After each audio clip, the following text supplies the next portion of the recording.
Ja, nach dem ersten Teil Hard Music kommen wir zur Strong Message. Die Kirche rocken. Wenn wir vor 60 bis 70 Jahren eine Veranstaltung unter diesem Titel hier die Kirche zu Betterkinder gemacht hätten, dann wäre Dieter jetzt auch seinen Job los und ich wäre gar nie offiziell als reformierter Pfarrer für die Metal Church eingesetzt worden. Die Kirche und die Rockmusik, ja, die haben eine komplizierte Beziehung. Heute kommen uns die Ablehrreflexe von früher noch vielleicht ein bisschen komisch vor. Aber blenden wir mal zurück. Nach den Schrecken vom Zweiten Weltkrieg, da hat in den USA nach dies nach eine Kultur vom Aufbegehren gegen den bürgerlichen Mief aufkeimen.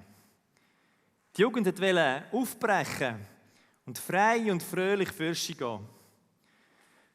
Und wo weisse Männer anfangen, leidenschaftlich, in Anführungszeichen, schwarze Musik machen, da ist schließlich alles in Bewegung gekommen. Der Begriff Rock'n'Roll, der bedeutet auf Englisch ursprünglich wiegen und wälzen. Rocking and Rolling, wiegen und wälzen, das war ursprünglich eigentlich ein Slang-Ausdruck für Sex gewesen. Und der Lebensstil von vielen jungen Erwachsenen hat sich offensichtlich auch entsprechend angefangen zu verändern. Und es gibt ja heute noch die stehende Wendung Sex, Drugs und Rock'n'Roll. Kein Wunder ist Rock'n'Roll damals eine Gefahr gewesen. Das Problem aus meiner Sicht war, dass man damals einfach alles in einen Topf geworfen hat. Die Musik und alle Facetten von dem neuen, ausschweifenden Lebensstil. Viele konnten nicht differenzieren. Seit damals ist aber viel gegangen. Man hat auch in der Kirche mittlerweile gelernt, dass harte Musik nicht per se vom Teufel ist. Und dass Rockmusik nicht ursächlich ist für sexuelle Untreue oder automatisch in die Drogensucht und in den Alkoholismus hineinführt. Und ja, man hat in der Zwischenzeit auch von die dunklen Seiten vom bürgerlichen Gesellschaftssystem zu sehen. Und dass es gar nicht immer so christlich ist, wie man gemeint hat. Darum, wenn die Kirche uns ihrem ursprünglichen Zweck dienen, dann ist es nötig, dass sie gerockt wird, durchgeschüttelt, damit alles wieder richtig sortiert wird. Damit Jesus Christus und seine befreiende Botschaft das Zentrum der Kirche sind. Und darum sagen wir heute Abend, die Kirche rocken, durchschütteln. Und in diesem Sinn finden wir schon in der Bibel den Rock'n'Roll. Rock ist auf Englisch ja nicht nur ein Verb, to rock, sondern auch ein Substantiv. The Rock. Stein, Fels. Mit dieser Doppeldeutigkeit hat auch schon die zweite Generation der Rockmusiker angefangen zu spielen. Aus Rock'n'Roll wird zum Beispiel Rolling Stones. Von so einem rollenden Stein lesen wir zum Beispiel im Buch Daniel. Der Daniel war ein junger Jude, der zu der bildenden gesellschaftlichen Oberschicht gehört hat. Er ist von den Babyloniern deportiert worden und zwangsweise Teil vom Hofstaat, vom König Nebukadnezar geworden. Und der mächtigste Mann der Welt von dieser Zeit hatte einen Albtraum gehabt, der ihn total beunruhigt hat. Er möchte darum von seinen Weisen wissen, dass sie ihm erklären, was der Traum bedeutet. Aber weil der Nebukadnezar seinen Weisen misstraut, da sagt er ihnen nicht einmal, was er geträumt hat. Aber wer kann schon wissen, was jemand geträumt hat, wenn er ihm es nicht sagt? Aber der Nebukadnezar bleibt hart und will alle Weisen liquidieren. Erst Daniel kann ihm schließlich mit Gottes Hilfe den Traum erzählen und auch deuten. Katja und Jan lesen uns jetzt aus dem 2. Kapitel vom Buch Daniel. Die könnt ihr wieder vorne mitlesen.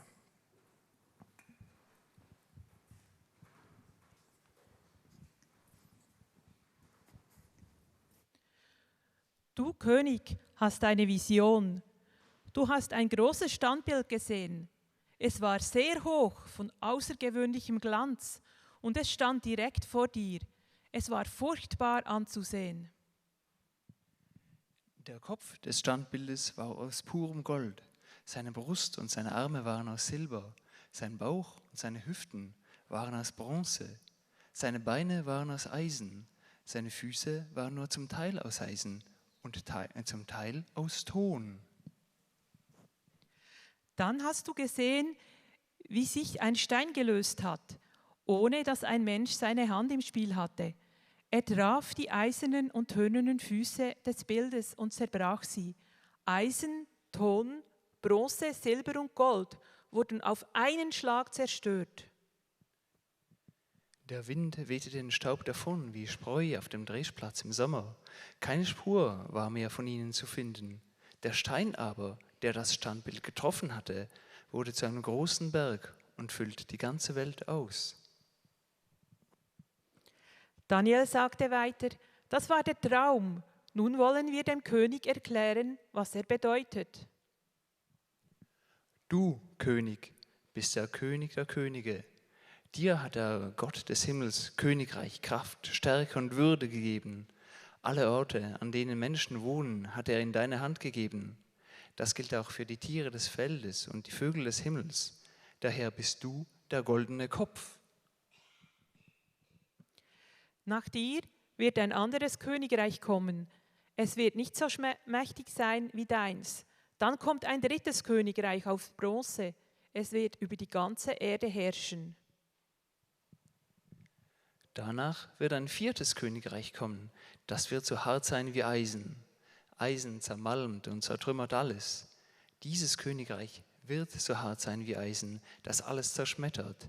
Es wird die anderen zermalmen und zerschmettern. Du hast gesehen, dass die Füße und die Zehen zum Teil aus Eisen waren. Der andere Teil war aus Ton, wie ein Töpfer ihn benutzt. Das bedeutet, dass das Königreich geteilt sein wird. Es wird etwas von der Härte des Eisens haben, darum hast du Eisen mit Tonerde vermischt gesehen. Die Zehen waren teils aus Eisen und teils aus Ton. Das bedeutet, dass das Königreich zugleich stark und zerbrechlich sein wird. Du hast gesehen, dass Eisen mit Tonerde vermischt war. Das bedeutet, dass sich die Königreiche vermischen. Ihre Herrscher werden untereinander heiraten, doch Eisen und Ton verbinden sich nicht fest. Die Reichen werden nicht verbunden bleiben.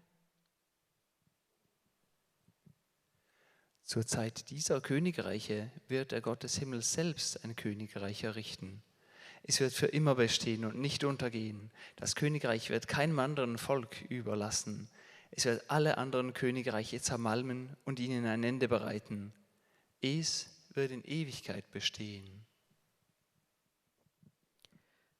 Du hast gesehen, wie sich ein Stein von einem Berg gelöst hat, ohne dass ein Mensch seine Hand im Spiel hatte. Er hat Eisen, Bronze, Ton, Silber und Gold zermalmt. Der große Gott hat den König wissen lassen, was in Zukunft geschehen wird. Der Traum ist sicher und seine Deutung zuverlässig.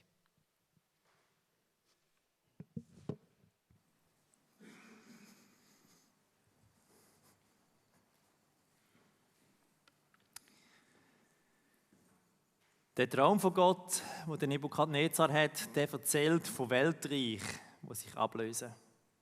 Gold ist klar, die Babylonier. Silber, ich denke, das sind die Perser, die die Babylonier beerbt haben. Bronze, das sind auch die Griechen, die unter dem Alexander dem Großen und seinen Nachfolgern den Orient beherrscht haben. Und das Eisen, das bezieht sich dann auf das Römische Reich. Alles gewaltige Imperien.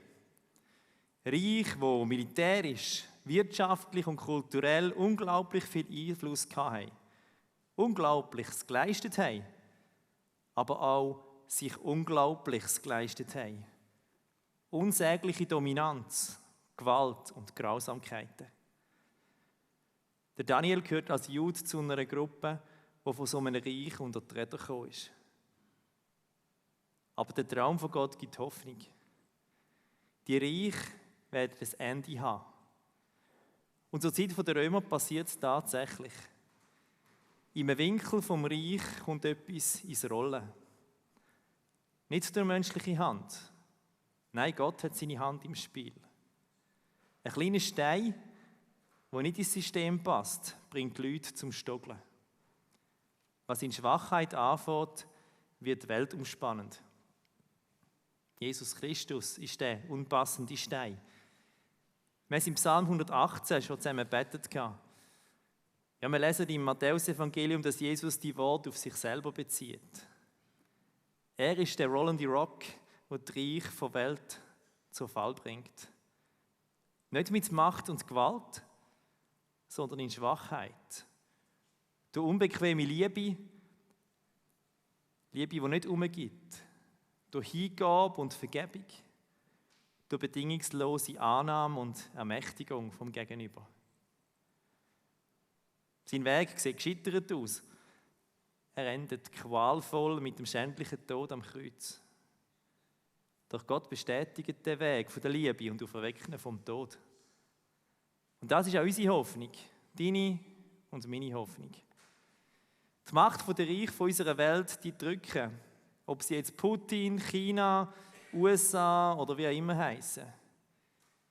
Imperien wollen immer alle gefügig machen. Aber der unbequeme Stein, göttliche Stein, Jesus Christus, der wird jedes Imperium zu Fall bringen. Egal wie mächtig und grausam, dass es sich im Moment auch gebärdet. Verbunden mit Jesus, so schwach wie wir auch sind, erfüllt von seiner Liebe, wird sich etwas anderes am Ende durchsetzen. Darum, wenn du nicht ins System passest, du bist in guter Gesellschaft. Jesus ist auch ein kantiger, eckiger Stein. Damit komme ich zum zweiten Punkt. Wenn wir jetzt zurückschauen in der Geschichte, dann sehen wir, dass die Jesus-Bewegung das römische Imperium nicht einfach zu Fall gebracht hat, sondern nach dem Kaiser Konstantin sogar quasi übernommen hat. Sich quasi verheiratet hat mit ihm. Stein und Eisen zusammen, so wie die Füße im Traum vom Nebukadnezar. Das Christentum wird Staatsreligion. Die Verbindung vom Staat und der Kirche hat in den letzten 1500 Jahren sehr viel Gutes ermöglicht.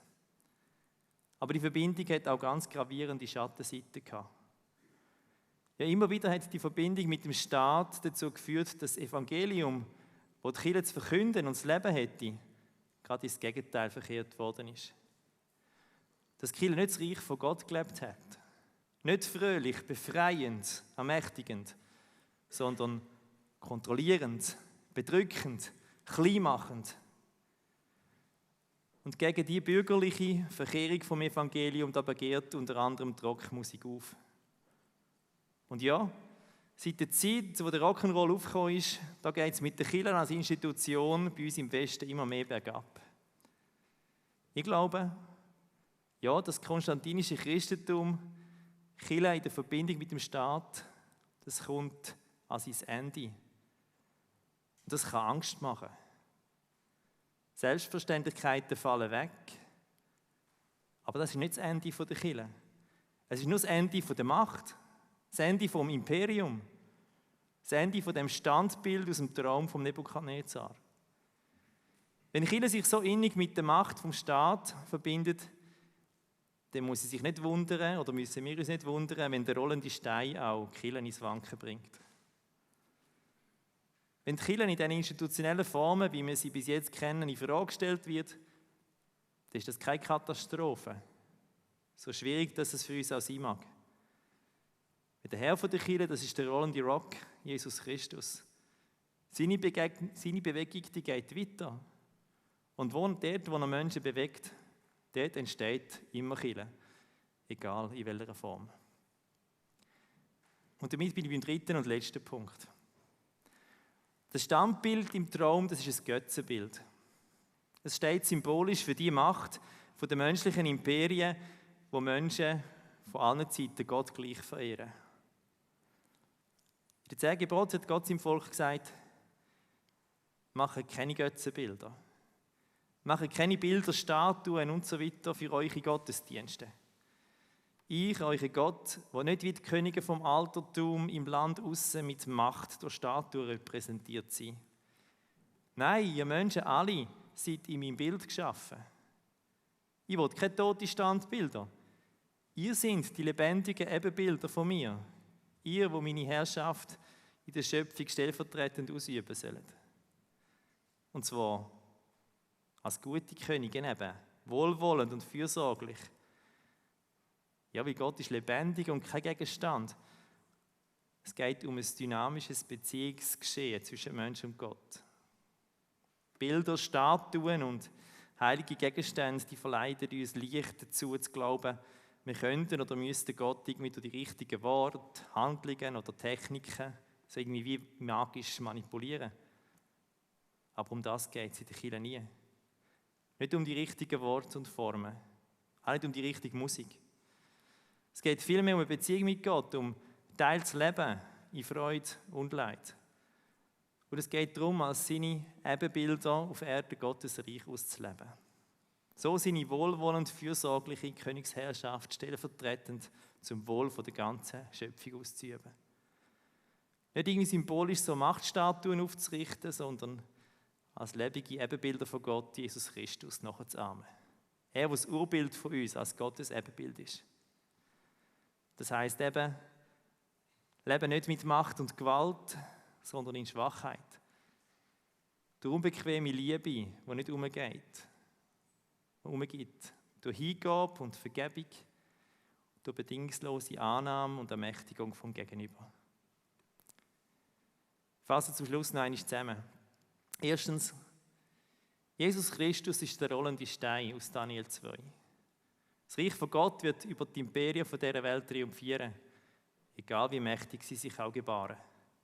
Zweitens, wenn Kirche heutzutage gerockt wird und ins Wanken kommt, dann ist das keine Katastrophe. Dort, wo Jesus Christus Menschen bewegt, entsteht immer Kirche, in welcher Form auch immer. Und drittens, es braucht in dieser Welt keine Machtstatue wie im Traum von Nebukadnezar, sondern es braucht uns alle als lebendige Ebenbilder von Gott, wo Jesus Christus nachahmen und so Gottes Reich ausbreiten. Herr, ich lobe dich von Ewigkeit zu Ewigkeit. Dein Wort ist eine Lampe für meinen Fuß und ein Licht auf meinem Weg. Und Gottes Volk schreit: Amen.